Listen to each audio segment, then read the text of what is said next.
The second day, October 5th, 1986.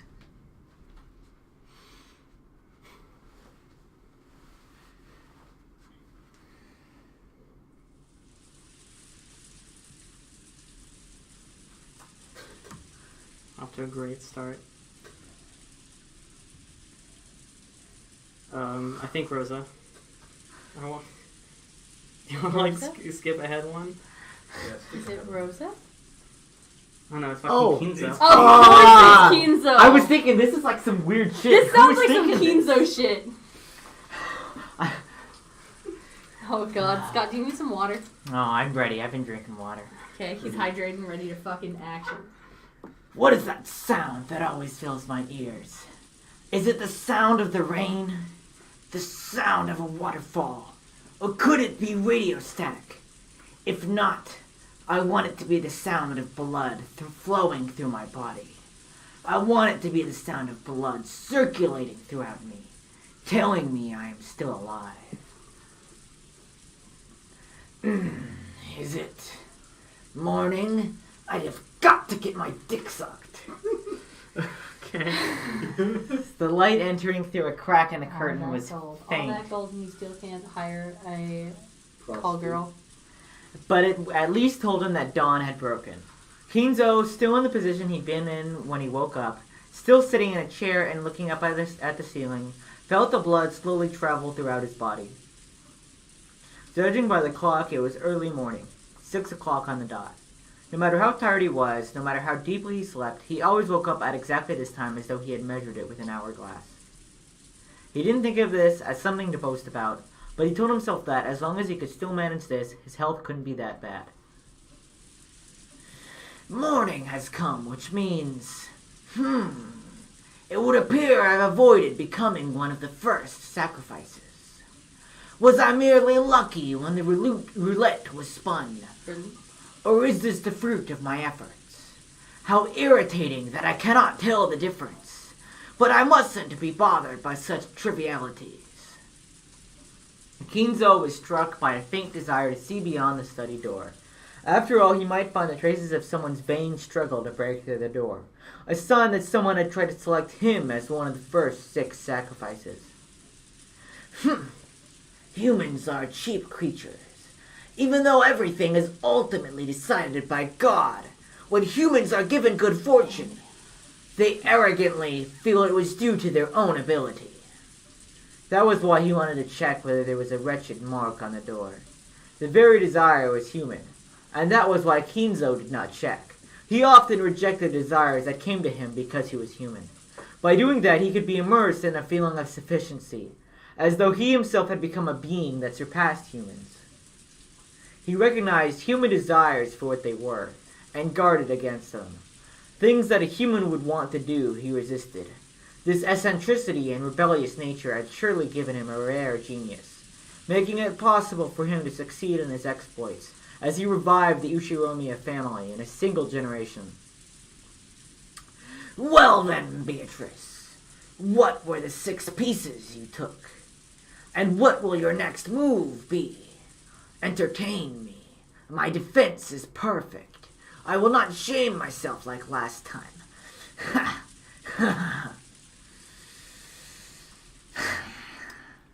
So Kinzo's furniture? No. He rejects anything that makes him human? No, he thinks he's a He's a magician. The servants woke early. They had to open the curtains, prepare breakfast, and complete various other tasks to welcome the guests to a new day. My guy. Goda was the most enthusiastic. During the family conference, he had been told to concentrate his efforts, especially on cooking, and he'd been specially exempt from several tasks that servants normally must do. Goda, who was a show-off, seemed to be feeling particularly superior because of that. He let Genji and the rest prepare the rest of the mansion, and worked on making breakfast in the kitchen. Genji split the work with Shannon and Cannon, and they carried out various tasks. Shannon headed to the dining hall and knocked. Last year, the family conference had continued into the early hours of the morning. It wouldn't have been odd if this year's conference had done the same. Considering the possibility that they were still having a discussion inside, she knocked. But there was no response, so she opened the door and said good morning. What's up? Good morning. Is anyone there? The room was cold, and the conference seemed to have ended a long time before. There was a tea set on the table, from which they'd probably been drinking, arranged in a way that would make it easy to clean up. Cleaning up the tea was a servant's job. If the family members were extra generous and cleaned it up themselves, the servants would lose face. So it was a truly pleasant act of kindness for the family to do only this much. As she approached the table to clean it, she noticed something like a memo that had been left near the utensils and cups. Since it was right next to the tea set, Shannon picked it up, naturally thinking it was a memo for the servant doing the cleaning. Written there was not a request, nor was a thanks for preparing the tea. There was just a single word. Shannon looked at it blankly and read it out loud. Chapel.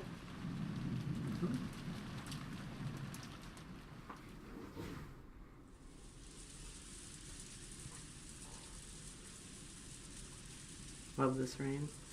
A small sound kept repeating over and over. Normally, that sound would have been too trivial to be worth caring about. Rosa. If only I could stop hearing it soon. I could go back to sleeping right away. She thought vaguely. But no matter how much time passed, the sound did not end. It repeated over and over. Ah, shut up. Who is it? Banging on the door this whole time. As soon as she realized that, she woke up. Someone was knocking. Then she noticed it wasn't just a knock, but a voice as well.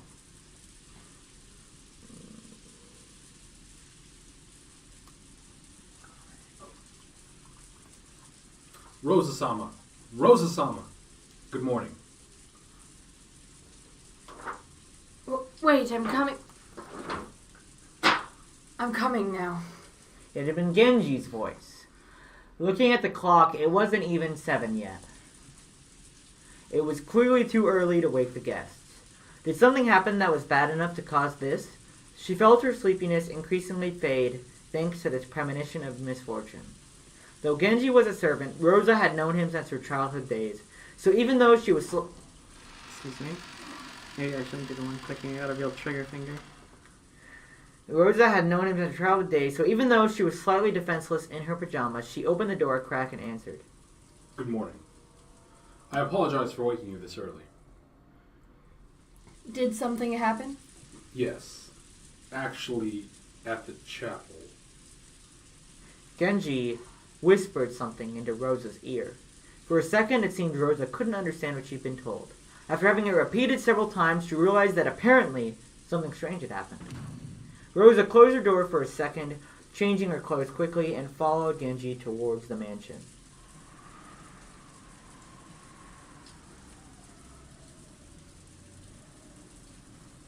The chapel required some explanation. It wasn't in the mansion, but in a grove behind it, a short walk's distance away. It had been built at the same time as the mansion, so though its walls had been repaired many times, making it look new from the outside, it was a very old building. Rosa dashed through the rain along with Genji. Just like the previous night, the rain was falling in earnest.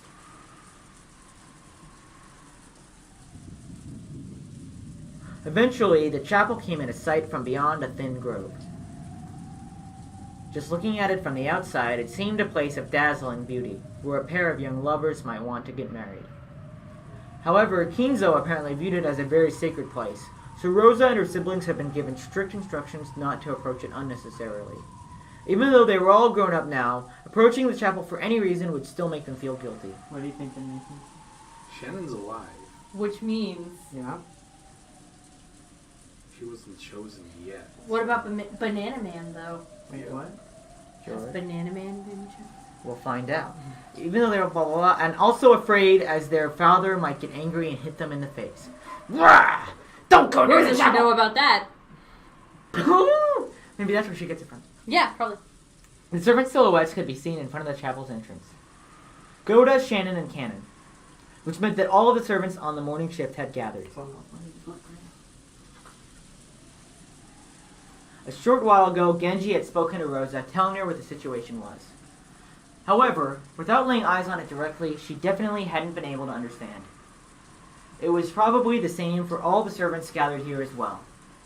Without seeing it with their own eyes, they wouldn't have been able to understand what was going on. Nice. Fuck. On the door at the entrance to the chapel was something very large, drawn with a creepy, stringy paint that made one think of blood. Something like a creepy magic circle. Something like that. What is this? When was it drawn here? The servants looked at each other. Goda was the first to open his mouth. My apologies. We don't usually enter this building, so we don't know when it was made. Then who was the first person to find it? It was me. When I went to the dining hall to clean up the tea set, I found a memo with chapel written on it. Shannon held out the memo with a shaking hand. Whose handwriting is it? Is it Nisan's or Nasan's? So after that, you came here and found this, right? Yes. Rosa-sama, look at this.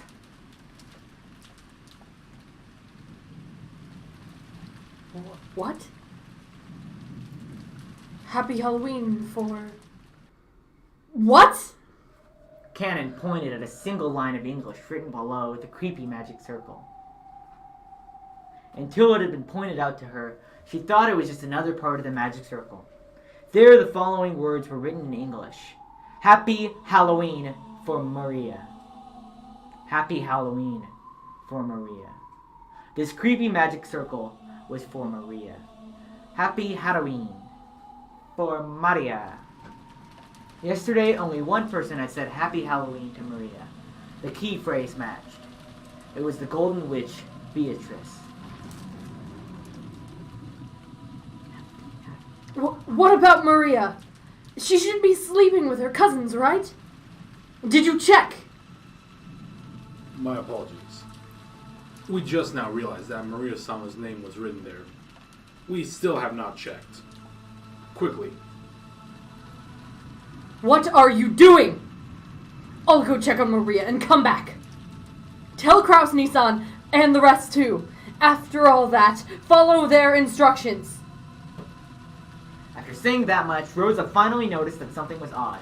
What, really? Her own rank in this family conference was the lowest of the four siblings. Why had she been the only one called during an abnormal situation like this when the other siblings hadn't been, even if Maria's name had popped up? Could it be... Huh? What?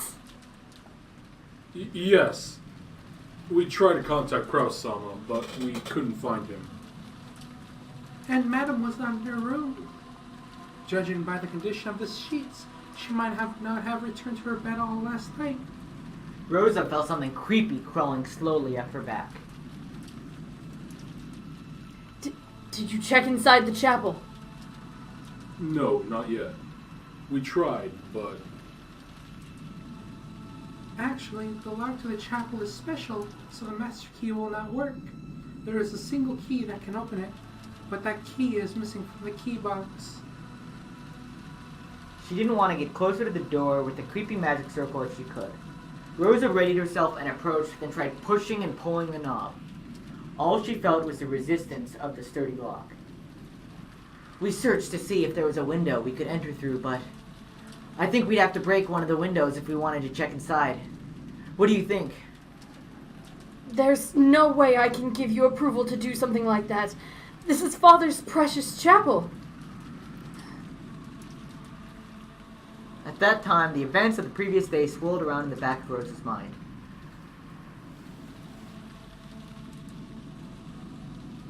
That's right. When I met the witch in the rose garden, didn't she hand Maria an envelope? Yes. Yeah, that's no mistake. She did hand it over.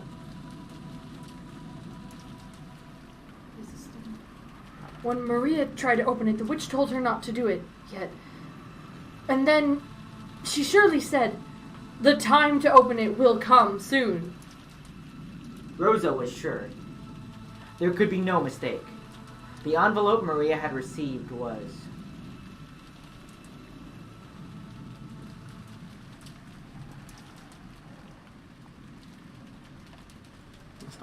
Smart.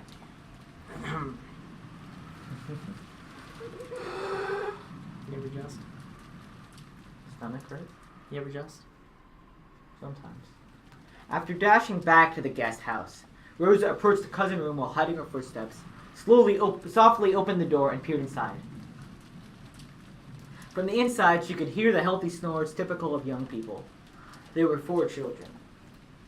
And Maria was there, Still cool. sleeping soundly. After breathing a sigh of relief, she entered the room with quiet footsteps. She was after Maria's handbag, which was resting on the sofa. Maria always liked carrying her treasures around with her. She was probably emulating how her mother always carried her makeup with her. Of course, she was just imitating her mother, so everything on the inside was junk. In Maria's case, it was full of small, creepy, occult items, notebooks describing things of that nature, and so on. Rosa had never been happy to see her daughter walking around with things like that, which weren't girlish at all. However, trying to force Maria to stop had resulted in a big fight, so she decided to let it be. Let it be. Here. This is it. A Western envelope with the crest of the gold eagle. When she took it out of the bag, she realized there was a heavy, vaguely cylindrical object inside. She could tell by its feel and its weight. There was no doubt. This was a key. After turning around and checking that Maria was still sound asleep, Rosa tore open the envelope and the contents spilled out into her palm. It was a key with an old and intricate design. Rosa gripped that key and dashed out. Battlers seemed to have noticed that sound, but after grumbling and turning over in his sleep, he started snoring again. I sleep. I do sleep. Genji-san, could this key be the key to the chapel? Where did you... Yes, this is the key to the chapel. Rosa approached the creepy magic circle once again and put the key in the keyhole. There was a strong resistance. After it resisted for a short while, it stopped resisting with a clunk. Then, squeaking with a noise that hurt one's ears, it slowly began to open.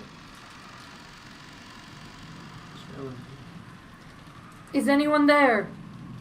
Her voice reverberated throughout the massive room. Of course, there was no answer. The chapel had a high ceiling and the air was cold. And even on this rainy, unsettling day, it felt sacred for some reason. The servants timidly followed after Rosa. Rosa-sama, look at that. Cannon noticed it immediately and pointed. Over there was the altar. In that place that would normally have a pastor preaching of God's love, there was a table that shouldn't have been there. And at first it looked like a dining table. There actually were gorgeous plates and utensils placed there, making it look like a child's birthday party or something. Upon closer inspection, the surrounding area had been decorated with pumpkins and black and orange ribbons. They were probably Halloween decorations. And there were people seated at the table. 3 people on each side facing each other, seated in chairs. They could be recognized at a glance. Kraus and his wife, Ava and her husband, and Rudolph and his wife. But if you wanted to be sure, you'd still have to go even closer and check. Because they seemed almost like dolls. Rosa and the rest had opened the door, entered all at once with the sound of many footsteps, and called out asking if anyone was there. And yet, there had been no reaction. Even if Rosa and the rest assumed they were being ignored, you can still expect there to be some kind of reaction. And there hadn't even been that. So at first it felt like someone had set down some dolls that greatly resembled those people. By now it wasn't just Rosa. Shannon and Cannon and even Goda. They were all fighting frantically with the creepy emotion that grasped their hearts. Nisan? Nesan! As she walked towards the altar, she called out again, but there was still no reaction. Yes, by now Rosa was sure of it. She was sure those weren't dolls, but the people themselves. This is... They grew close enough to clearly see what lay on the table. It still looked like an adorable banquet, reminiscent of a child's birthday party. Plates piled up with sweets, cute pictures of drinks, all kinds of pumpkin-shaped ornaments. They were all decorated in a Halloween style, and while this probably wasn't the time to be thinking it, Maria would surely have been delighted to see all this. Okay, laptop. That was the state of the table they sat in front of, apparently asleep. It was an eerie scene as though small, fun-looking Halloween party had been stopped in time. They're all sleeping? When she approached even closer to them, she realized that there were snacks scattered all over the floor. Candies, cookies, soda, and chocolates, all with heavily fantasy-themed packaging. They were all scattered across the carpet covered with blackberry and cranberry jam. Cool.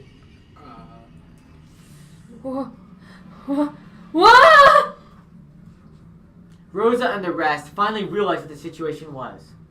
It was a Halloween party, a banquet for those not of this world. Kraus, Natsuki, Ava, Hideyoshi, Rudolph, and Kyrie were seated in chairs, apparently asleep, but all dead. How could you tell that they were dead and not simply sleeping? That was because they'd been vertically sliced open from their chest to their stomachs.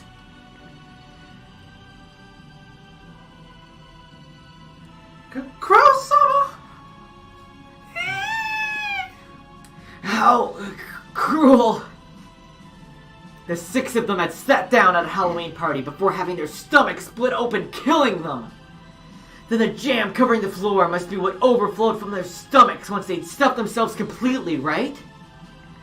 No! The contents of their stomachs had been scattered all over the floor, and that wasn't all. Out of their stomachs, it was almost as though they'd poured out, as though snacks had overflowed from there. Candies and cookies, soda and chocolates had poured out, stained with blood, and had scattered all across the floor. What could have happened to cause this? It's almost as though their stomachs were stuffed full to bursting with sweets, and it all poured out when their stomachs split open.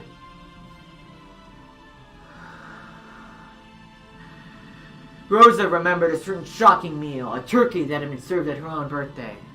When it had been cut open with a knife, out flowed one of her favorite foods. But since she hadn't been told what was inside, the deep, deep red ketchup omelet rice poured out like bloody maggots. Pulsing, dripping, slimy, pulpy, squelching. The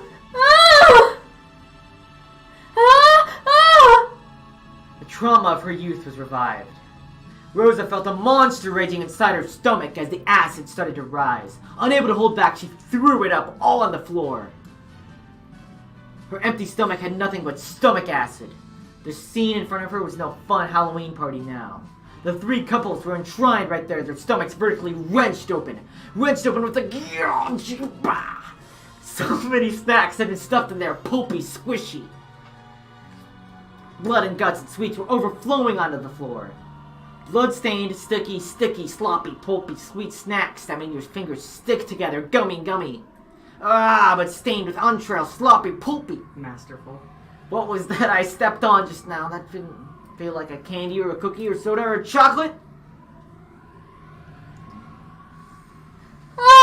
I'm scared. What did I step on? I can't even look at the bottom of my foot. What a gruesome Halloween party. Happy Halloween for Maria. From far away, it looked truly beautiful, fantastical, and fun. From up close, it was horrible, disgusting, and somehow still beautiful. Rosa's wild thoughts tried as best they could to escape her throat with a loud voice that was neither a scream nor a roar. Crow-sama. This is horrible. Just horrible. Call an ambulance. Call the police. That's right, the police. Police! Police! If a word so tied to reality hadn't come out of Goda's mouth, Rosa and the rest would have probably have found themselves unable to escape that nightmarish party even now. But it wasn't because they thought the police might be able to do something. If they didn't keep yelling about the police, it felt as though another seat might be set up at this demon's party and given to them. Their own chests felt like they were expanding unpleasantly from the inside, rumbling, churning, and it was surely because candy was about to overflow from their stomachs. Rosa, once again tortured by a desire to vomit, threw up her stomach acid up on the floor. And then she searched to see if there was any candy in it.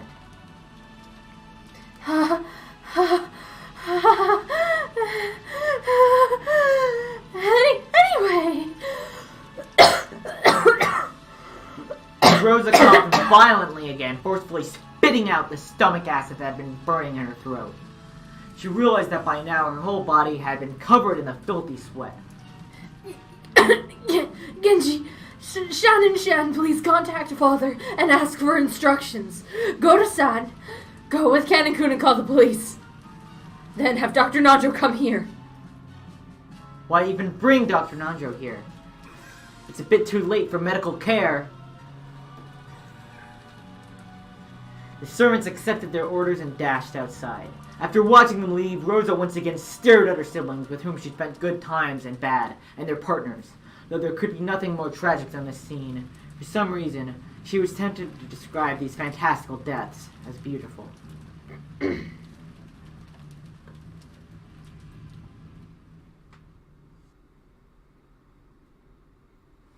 Cool. Cool.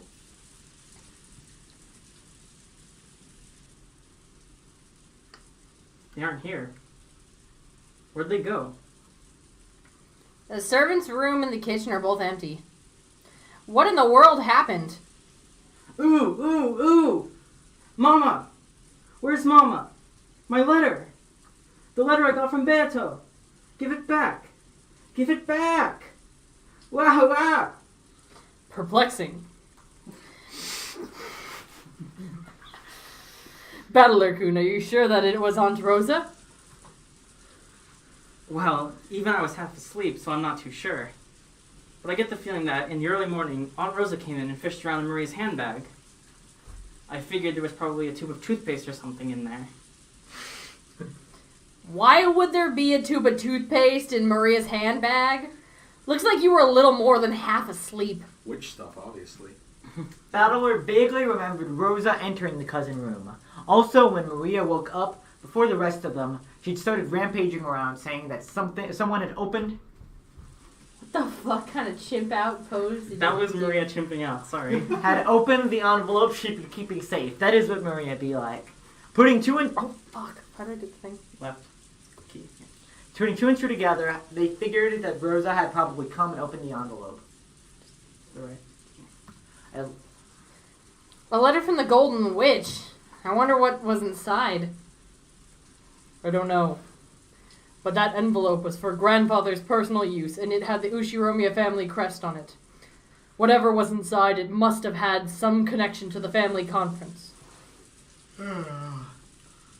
she hadn't let anyone touch it, but yesterday, Maria had shown that envelope off to Battler and the rest a whole lot. So they remembered it well. Ooh! Mama, give it back! Mama, give it back! Ooh! Ah. I tried. Perplexing. Well, if you're right, it has to be pretty important. Why would this mighty witch give something that important to Maria? I don't get it. Every once in a while, the refreshing morning atmosphere was completely wiped out by the sound of thunder. It was only natural. Since the moment they'd woken up, they hadn't met anyone else. It felt like only they were left, as if the mansion had become an empty husk. Hey! Anyone there? Answer me! Jessica called out into the hallway, and eventually an answer came back. It came from the entrance hall.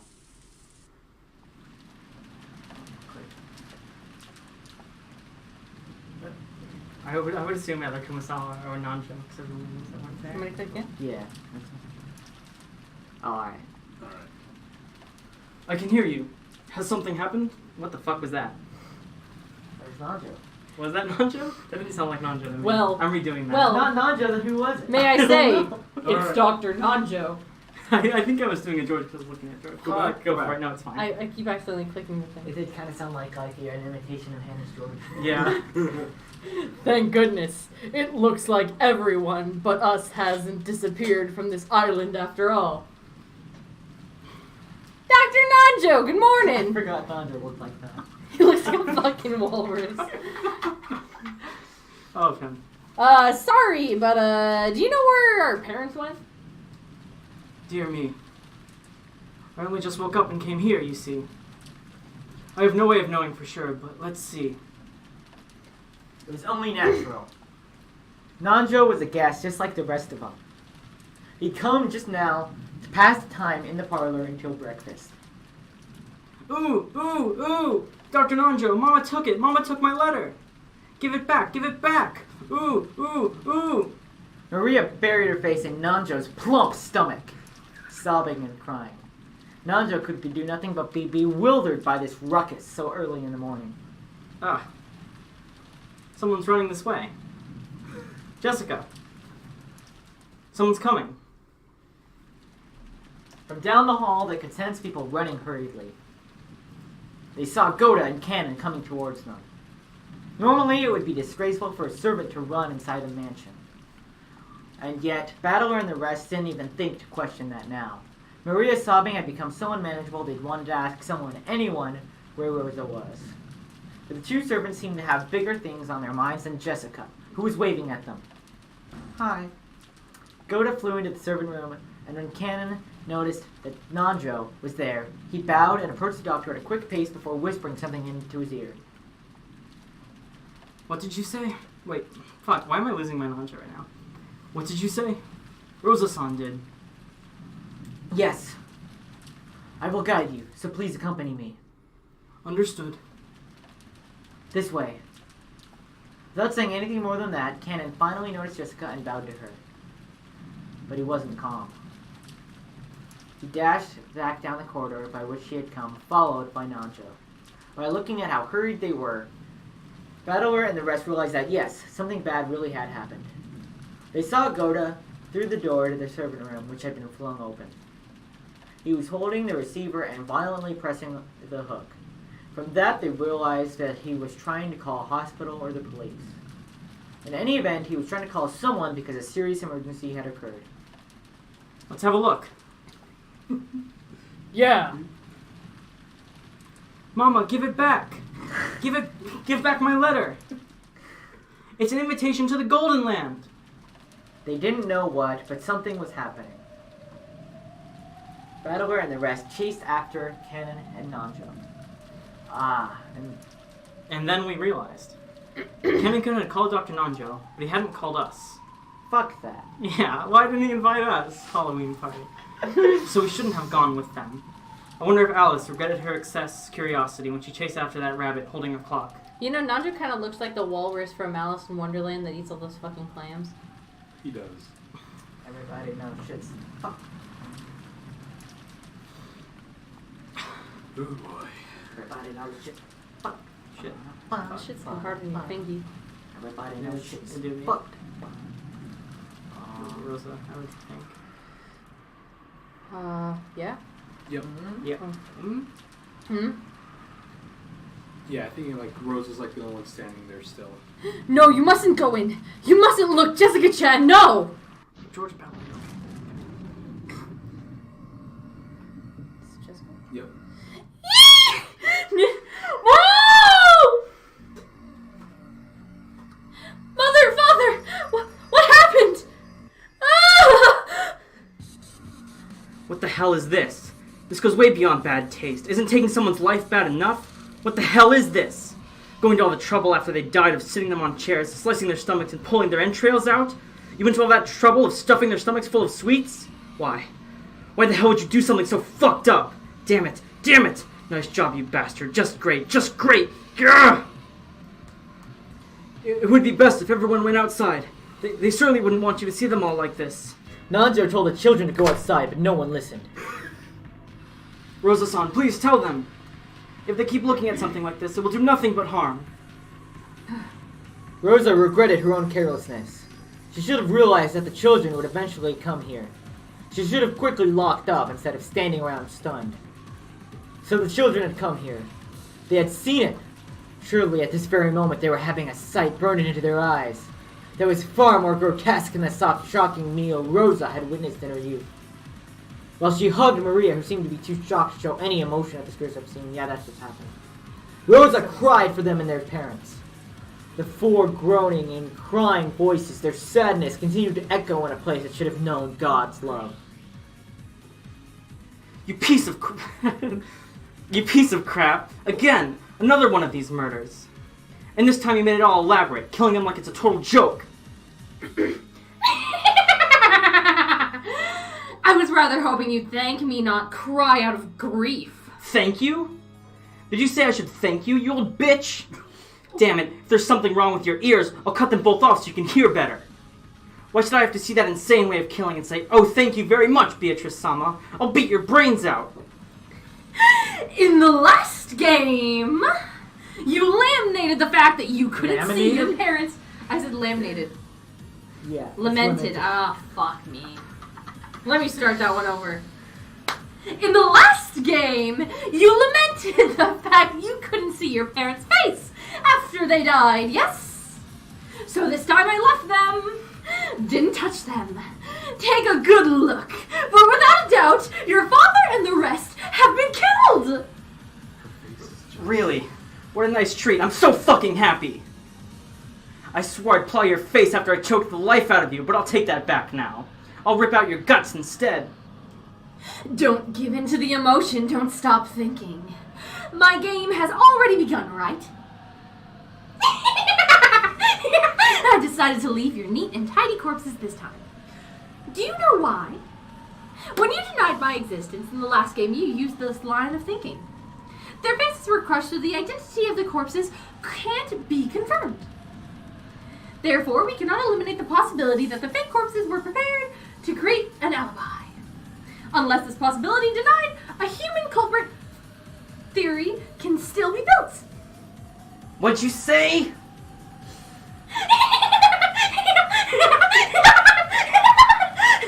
So, Battler, is it okay to leave the examination of the corpses to Nanjo? Isn't it tradition in mystery novels for the doctor who performs such examinations to be an accomplice? Then don't leave the examination to him. Do it yourself.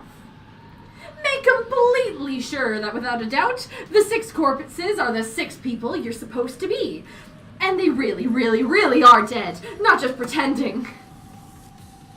If you wish to confirm that your father and mother have been killed by having their stomachs cut open and their entrails pulled out, you'd better stick your hands inside their stomachs and feel around.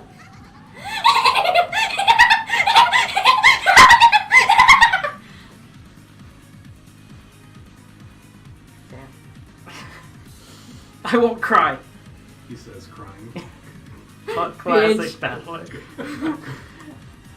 Damn it, I won't cry. Battler suddenly yelled. His tears were still dripping down, but as though scolding himself for being a sissy. He slapped his face hard several times with both hands. Even so, the tears still wouldn't stop. However, he felt a hot blaze in both his eyes. Whoever's responsible for this piece of work, I'll make them pay back their debt completely. So this isn't the time to cry. Gotta think about what to do. It's useless. It's all useless. If If you've got enough time to cry, then think. This is no time to let yourself cry. Rather than genuine anger, maybe it was more of an invasive anger to blot out his sadness. However, it gave a little courage to George and Jessica, who'd been crushed by the sadness. That's right. Even if we cry, it won't change the reality of what has happened. Damn it! Damn it! Damn it! Damn it! Damn it! Damn it! Then what should we do? What should I do for Mom and Dad's sake? Rosa-sama, I have returned. Gorda-san, what happened with the police? What did they say to do? Did they say when they think they'll be able to get here? As to that, it seems the phone lines have broken down. I also tried the emergency wireless, but, maybe it's the weather, but that isn't working either. What did you say? So we can't contact the police? It's that person! They did something to the phone lines, made it so we can't reach the cops! When she heard that the phones had broken down, Jessica immediately decided that it was the work of that mysterious guest.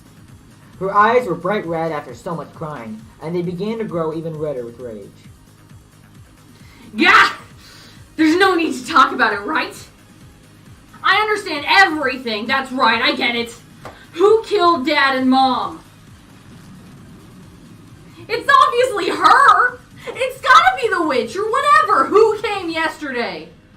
I'll grab her by the collar. Damn it, damn it, damn it, damn it! You would just go off. Jessica-chan, wait. Goro-san, can go. Yes, ma'am! Milady, wait! Girl to be running like this. Dun, dun, dun, dun, dun, dun. Covering her uncontrollable sadness with anger, Jessica ran outside, torn apart by emotion. Thinking about it hastily, maybe the mystery guest who arrived yesterday, Beatrice, was suspicious. However, in that instant, there was absolutely no proof that she was the culprit. At this moment, she's just another guest, no more, no less. So Rosa, making an adult decision, was forced to stop Jessica in her rash rampage. Goda and Cannon picked up on this immediately and chased after her. Could the guest that no one invited Beatrice be the culprit? I understand how Jessica feels. I wish I could think that too. It doesn't matter who. I want someone to be the culprit so I can bash them right in the face. But before that, we need a clear understanding of what's going on. Who is this Beatrice?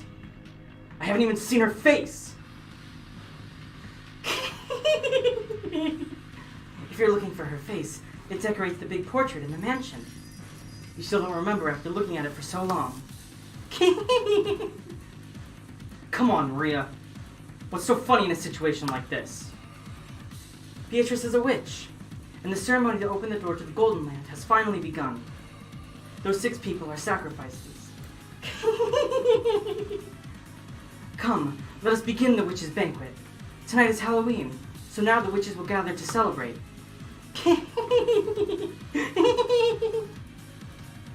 Maria, Maria, don't I always tell you not to laugh with that creepy voice?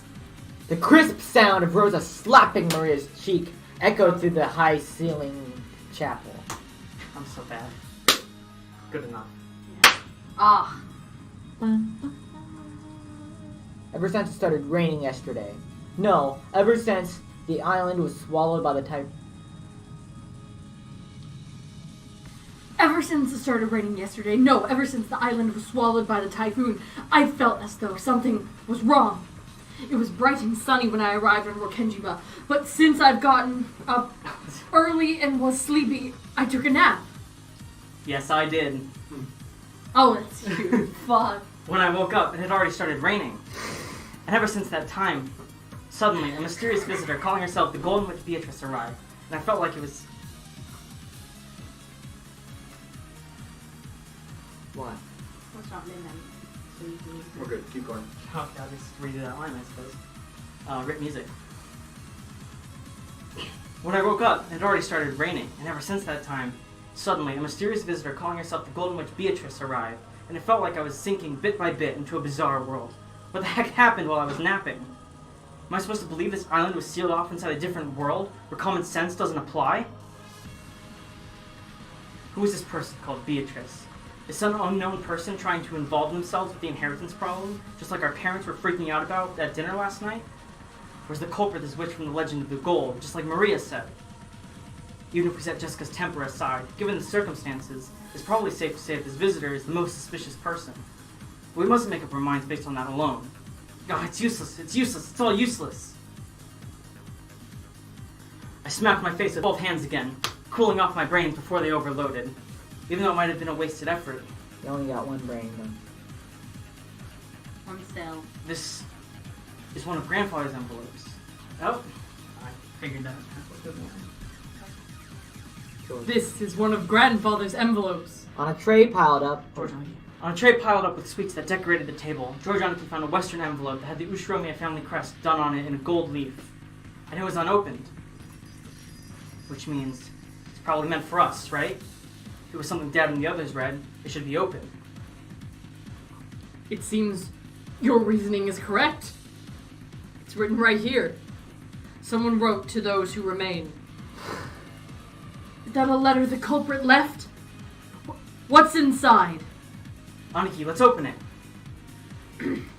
After After nodding silently, George Aniki broke the seal. A folded letter came out. I'll read it. Welcome to Rikenjima. Members of the Ushiromiya family. I am Beatrice, the alchemist of the family employed by Kinzo-sama himself. That letter really was a joke. This Beatrice, who called herself the family alchemist, had announced that she was collecting the gold she lent grandfather, along with interest. And that interest was everything grandfather had created. Since this tragedy was right before our eyes, at this paragraph being read aloud, it clearly wasn't referring to just the wealth that grandfather had built up. It was literal. Everything that grandfather had created. In other words, all of grandfather's descendants were included in that interest. You bastard! What a screwed up contract. Lives is interest for gold, you say. That's almost like a contract with the devil, isn't it? You think that makes you look more like a witch? Kinzo signed it. Ha! Don't make me laugh. Special clause. However, if someone is able to discover the hidden gold in this contract, Beatrice must abandon these rights for all time.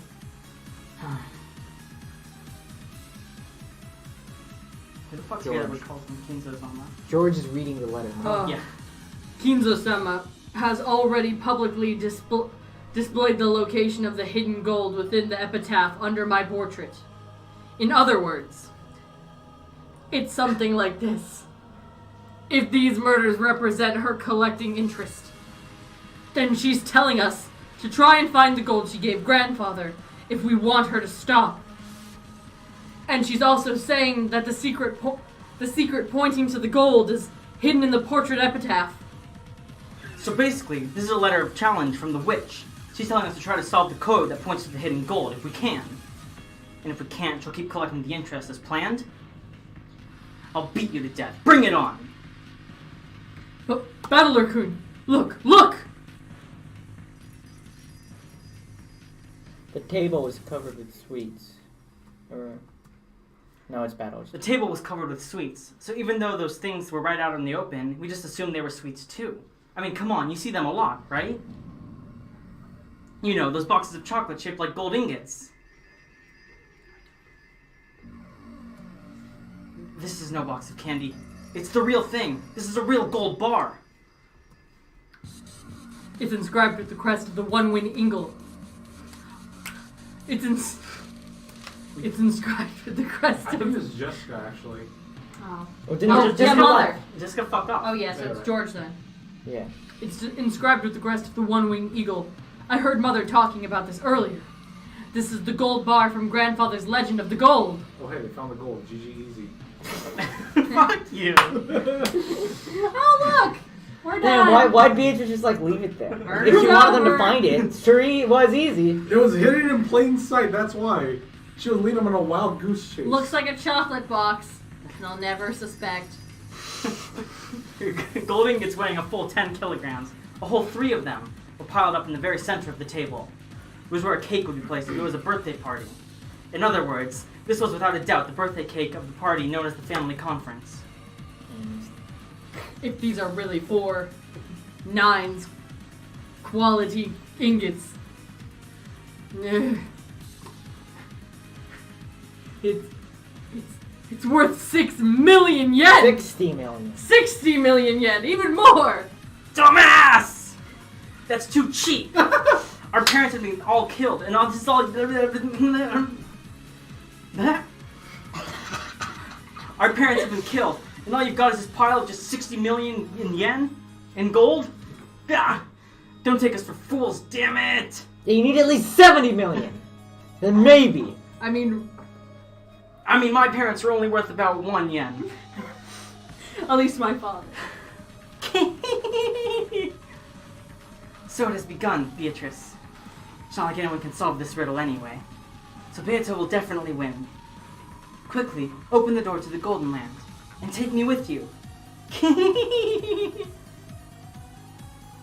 Cool. Alright, that's that.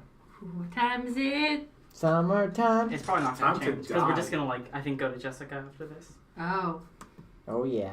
and she's really gonna freak it. Also, fuck.